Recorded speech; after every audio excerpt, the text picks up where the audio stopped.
Father to Son, Hornbill, Class 11. About the poet.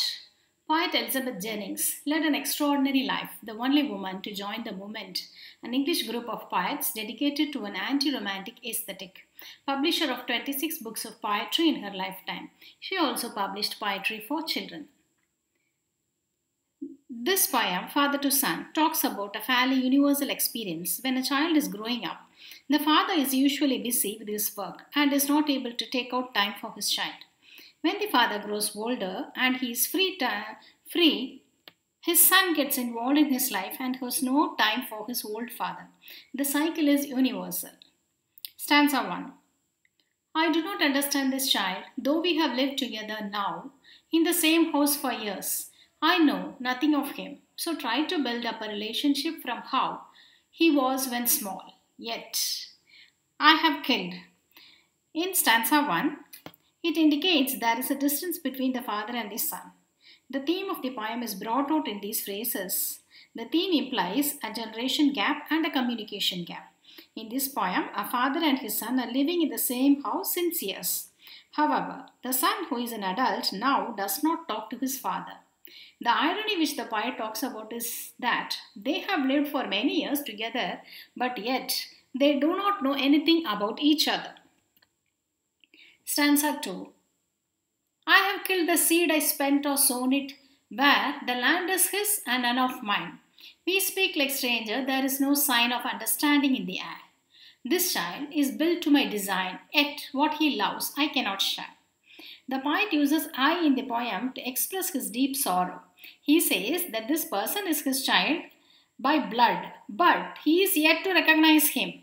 The narrator says that his child is built like him, similar to him in all physical attributes, but still he fails to recognize his father. Stanza 3. Silence surrounds us. I would have him prodigal, returning to his father's house, the home he knew. Rather than see him make and move his world, I would forgive him too, shaping from sorrow a new love. The poet explains that there is an air of painful silence between father and the son. He only wishes for things to go back to how they were. He wants his son as his own. He adds that even if his son is a prodigal, he would have welcomed him with open arms. He says his son making his own world and completely alienating his father. His father is trying to build a new loving relationship with his son.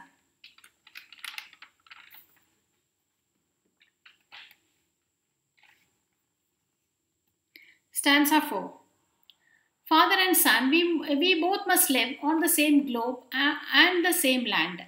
He speaks, I cannot understand myself why anger grows from grief.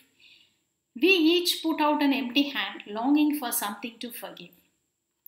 At last, the narrator makes his peace, says that both father and son have to live under the same roof. The son, for the first time in the poem, says that even if they communicate, they fail to understand each other's values and happiness. The son states that his anger and resentment towards his own have now transformed into grief. He too yearns for a healthy and a close relationship with his father. His suffering emerges from this very disappointing. He adds that both of them try to forgive each other and move on in life, but they fail to do so. Thank you. For detailed notes and question and answers, log on to eduguru-notes.blogspot.com.